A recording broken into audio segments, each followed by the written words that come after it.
La encuesta de Acacen reveló que la pobreza por ingresos cayó a un 11,7% y la distribución también de los ingresos de los hogares, esta medida por el índice de Gini, se ubicó en un 0,48%. Sin embargo, la pobreza multidimensional, considerando los factores del entorno y también las redes, se ubicó en un 20,9%. Hubo también ahí una disminución. Vamos a conversar respecto a este tema. Nos acompaña el presidente de Evópoli, Felipe Kast, quien además también fue ministro de Mideplan del gobierno de Sebastián Piñera, así que tiene harta voz en este tema y además también hay harto de contingencia que tenemos que conversar. ¿Cómo está? Muy buena noche, gracias por la invitación. Bienvenido, y queremos también conocer su opinión porque esta disminución de la pobreza en un momento de contracción económica, de desaceleración, muchos dicen que tiene que ver con las políticas públicas, con las políticas sociales. ¿Cuál es su parecer de cuál es la razón de por qué igual bajó la pobreza en nuestro país? A ver, varias cosas. Lo primero, y que tú lo mencionabas hace un rato, es que la pobreza multidimensional, que es una gran noticia de que Chile se haya actualizado en la forma de medir pobreza. Veníamos con un termómetro bastante poco exigente desde el año 90. Y la verdad que desde que me tocó ser ministro empezamos a hacer las tratativas para que se actualizara y hoy día esto es una realidad. Y lo más dramático de la cifra, lo más relevante de las cifras que conocimos esta semana es que hay 3,5 millones de chilenos que viven en pobreza. Y lo triste es que solamente hablamos de pobreza cuando aparece esta encuesta. Yo en los últimos 2 años, la verdad que no he visto ni reformas estructurales, ni alguien que levante la voz desde el mundo más político del gobierno. Y eso es bien lamentable porque si hacemos una reforma tributaria tan grande como la que hicimos, que además tiene costo económico muy grande, golpea a las empresas, golpea a los emprendedores, que ningún peso de esa reforma tributaria vaya destinado a superar la pobreza y que vaya a otras reformas que tal vez son para muchos relevantes, pero que la pobreza quede invisible, a mí me preocupa mucho.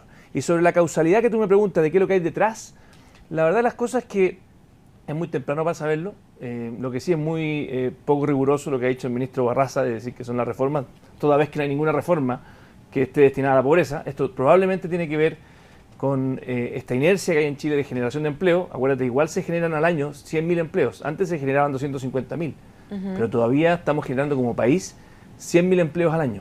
Esos 100.000 empleos al año claramente tienen un impacto positivo en la pobreza, en su destrucción, y probablemente está detrás de aquello. A su parecer entonces va por el lado del empleo y no de las políticas públicas o sociales, algo que se ha plantado por parte del gobierno, que tiene que ver, por ejemplo, con el pilar solidario, con este 7% que se saca en el caso de los adultos mayores, con la cotización de salud. ¿No va por ahí?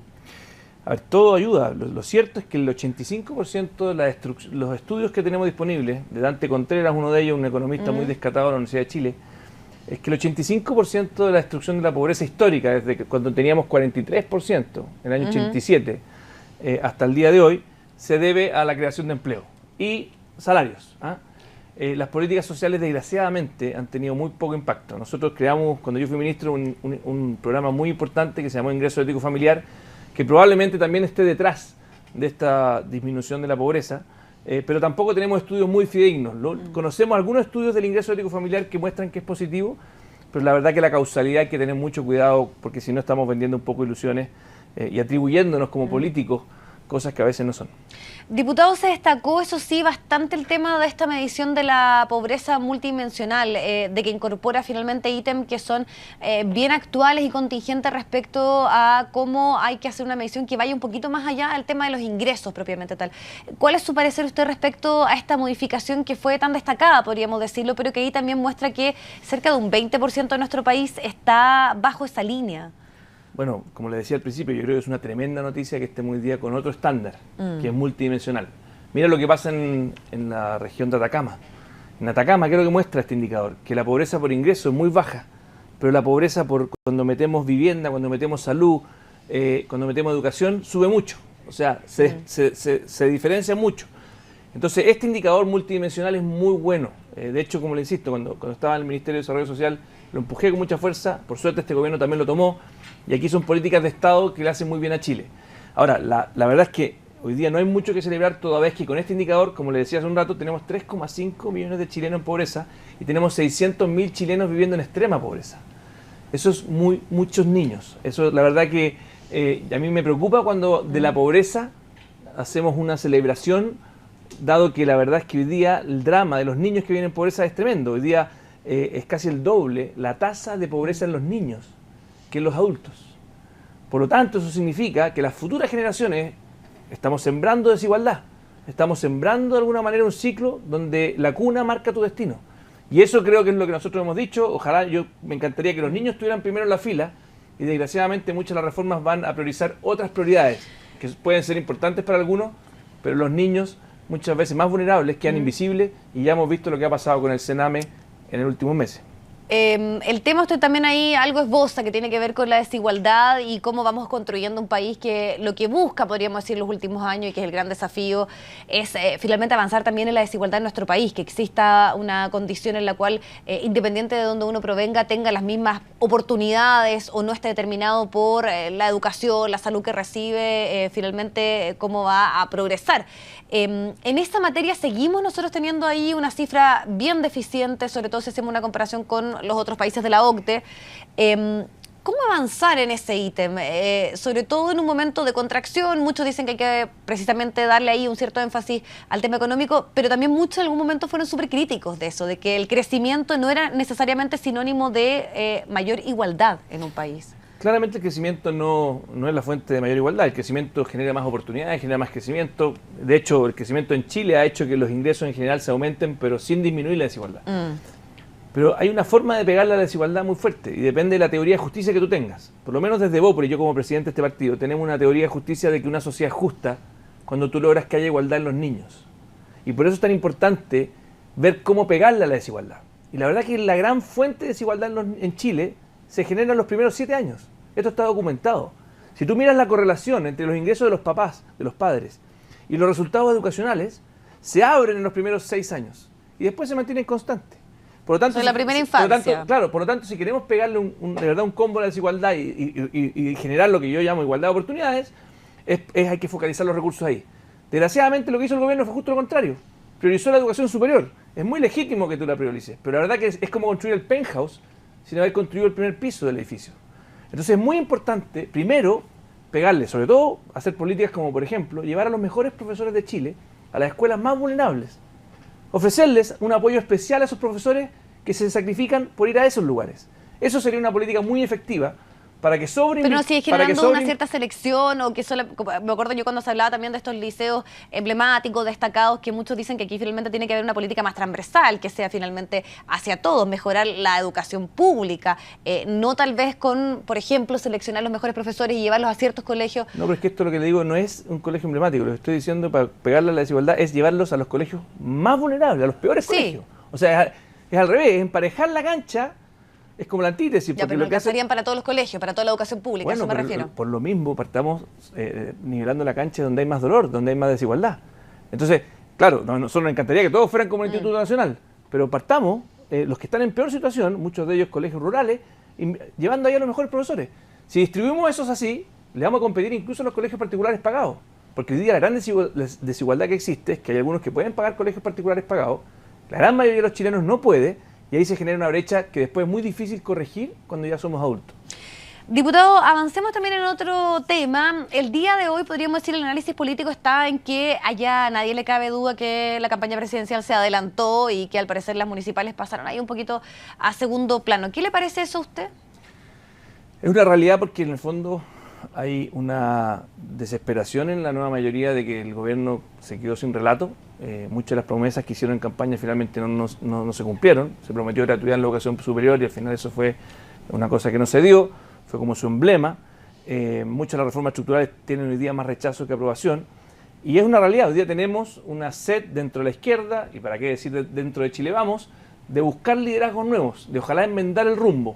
Yo creo que hay una sensación de que Chile estaba mejor hace 2 años que hoy día. Y eso explica, en buena medida, el que ya tengamos a Ricardo Lagos en la cancha, a Guillén en la cancha, Sebastián Piñera y varios otros que están compitiendo. Ahora, en el caso de Sebastián Piñera, muchos decían que no había que esperar a marzo, porque finalmente podía ser mucho tiempo. Y le pregunto ahí si usted está en la línea que Chile Vamos tome definiciones bien claras respecto a este tema antes de marzo. Yo creo que cada candidato es libre de decidir cuándo ir. Nosotros probablemente vamos a tener la definición de Chile Vamos como plazo máximo marzo. Yo como presidente de Bópoli hemos dicho, en marzo se tiene que cerrar finalmente el plazo para que cada partido de Chile Vamos compita en esa primaria. Nosotros vamos a competir, probablemente Renovación Nacional también, Yo espero que Sebastián Piñera esté dispuesto a competir en esa primaria. Espero que todos los que amenazan con irse por fuera, finalmente no se vayan por fuera y compitan en esa primaria. Creo que es la mejor forma de mostrar que estos no son proyectos personales, sino que hay un proyecto de país, un proyecto político, y que todos estemos dispuestos a apoyar finalmente al que gane en esa primaria. ¿Y ve poca disponibilidad en Sebastián Piñera participar en primaria? No, para nada, yo veo mucha disponibilidad. Ahora, hay algunos que, por ejemplo... Yo creo que hoy día en el Chile moderno no someterse a primaria es como hablar de la Edad Media. Yo honestamente creo que todos los que quieran ser presidentes de Chile, y vi también a Ricardo Lagos en su minuto que dijo que estaba disponible, esa es la forma de cara a la ciudadanía de poder plantear una forma democrática de elegir el candidato de cada sector. Lo que pasa es que también dentro de Chile Vamos, por ejemplo, algunos personeros de la UDI dicen que es lo que llama también la atención, que sea finalmente mucha gente de la UDI que dice que ya desde ahora hay que tratar de tener el candidato de Chile Vamos, que debe ser Sebastián Piñera, y evitarse todo el proceso que tiene que ver con las primarias. Bueno, es una mirada bastante equivocada y míope, ¿eh? Porque las primarias es verdad que sirven para elegir quién es el mejor candidato, pero no solamente sirven para eso. Por lo menos desde Evópolis vamos a competir porque queremos en esa instancia debatir cuál es el sueño de país que queremos, cuál es el proyecto político que queremos construir hacia el futuro. Tenemos que constatar de que nosotros en el gobierno anterior hicimos una buena gestión, pero nuestra gestión política fue bastante deficiente. Tanto así que terminamos con un Congreso con menos representación que antes, le entregamos el gobierno a la nueva mayoría, y yo creo que hay que hacer una autocrítica. Y esa autocrítica tiene que estar acompañada de propuestas. ¿Cuáles son los ejes? ¿Cuál es la teoría de justicia que tiene nuestro proyecto futuro? De lo contrario, si volvemos con la lógica simplemente más gestión, el gobierno de los mejores, creo que vamos a quedar cortos. Y por eso creo que es tan importante que los errores que nosotros mismos cometimos hace poco, los podamos de alguna manera reflexionar y corregir en una buena campaña primaria, con muchas ideas, con muchos proyectos políticos, y que finalmente gane un proyecto nutrido con estas distintas visiones. Acuérdense que antes Evópolis no existía, dentro de la nueva de Chile Vamos, el PRI tampoco, y la idea es que ojalá se puedan sumar estas visiones en un proyecto común. ¿Y usted va a ser el representante de Evópolis en esa primaria? Es una alternativa, pero finalmente será el partido quien después de las municipales, en el Consejo General que tomemos, va a definir nuestro candidato. Yo lo que sí ya definimos... Pero su disposición está y es finalmente la figura tal vez más relevante o más conocida, que tiene también hay una participación parlamentaria. Pero todo lleva a eso, podríamos decir. Es una alternativa. Yo he dicho que estoy disponible, pero más relevante que quién es, lo importante es que Evópolis esté presente para discutir sus ideas. Sabemos que hoy día tal vez el candidato de Evópolis no es el más competitivo, pero sí creemos que es el que puede darle a esas primarias una mirada de una centro-derecha moderna que sentimos que en el pasado no estuvo presente. Y si no es el más competitivo, no está este riesgo de estas candidaturas testimoniales de las cuales tanto se habla, que no tienen que ver tal vez con efectivamente saber que está la posibilidad de ser el abanderado finalmente de un sector, sino que también ahí de marcar un poco presencia o lugar, y el día de mañana también estar ahí y esos votos verlos en temas de negociaciones, por ejemplo, de cupos parlamentarios? Yo creo que aquellos que ven de alguna manera el camino del atajo de decir, mire, mejor no compitamos, negociemos no ir para que nos den ciertos cupos, eso de nuevo es política antigua. Nosotros la verdad que no creemos en candidaturas testimoniales, creemos en candidaturas de ideas, de proyectos políticos. O sea, al final el gran problema que tiene esto es que muchas veces se transforma la política o el llegar a la moneda como el objetivo final. Nosotros creemos que no es el objetivo final llegar a la moneda. El objetivo final es poder hacer las reformas que Chile necesita para que podamos tener un mejor país. Y esas reformas se debaten en la primaria. Por lo tanto, sería un grave error pensar que simplemente esto se trata de una negociación de poder. No, miren, yo negocio, no voy a molestarlo, nos da unos ministerios y con eso nos quedamos tranquilos. Por ningún motivo. Evópolis va a competir, va a plantear sus ideas y esperamos, de hecho, ser competitivos cada vez más cuando conozcan esa idea. Mucha gente no conoce mucho de Evópolis y creo que las primarias también va a ser una muy buena instancia para plantear nuestro sueño de país, que tiene un eje principal, que es que los niños vayan primero. Vamos a hacer un programa de gobierno donde los niños van a ser el eje de las reformas futuras. Nos queda poco tiempo. ¿Usted cree que a Chile Vamos le va a ir mejor en estas municipales que a la nueva mayoría? Yo creo que le va a ir mejor que lo que nos fue en el pasado. Yo creo que hay un viento hacia favor de Chile Vamos muy fuerte. No sé si es que los números finalmente irán a dar para que efectivamente saquemos más votos que la nueva mayoría o no. No tengo una bolita de cristal, pero creo que nos va a ir mucho mejor que en la última elección municipal. ¿Pero no mejor que la nueva mayoría? Es que no lo sé. Puede que sí, puede que no. La verdad es que hoy día con el voto voluntario y yo como vengo de la academia me gusta ser riguroso, cualquiera que le diga una predicción creo que va a estar pecando de soberbia porque el voto voluntario hizo que esto sea completamente líquido. ¿Y qué tan determinante es eso en las próximas presidenciales? Yo creo que hay una relación, pero no es totalmente. Yo hoy día realmente creo que Chile Vamos tiene una opción de volver a la moneda muy grande. Hoy día de hecho las encuestas muestran que nuestro candidato, uno de ellos, que Sebastián Piñera, es el más competitivo. Creo que por lo mismo tenemos que cuidarnos como sector de tener un debate muy constructivo, mostrando las diferencias que no son menores, pero constructivas hacia el futuro. Y eso nos va a permitir que tengamos finalmente una chance de verdad de devolverle a Chile el rumbo que tenía hace un par de años atrás. Perfecto. Felipe Kast, diputado y además también presidente de Evópoli, muchas gracias por acompañarnos. Muchas gracias por la invitación. Hacemos un alto, ya volvemos.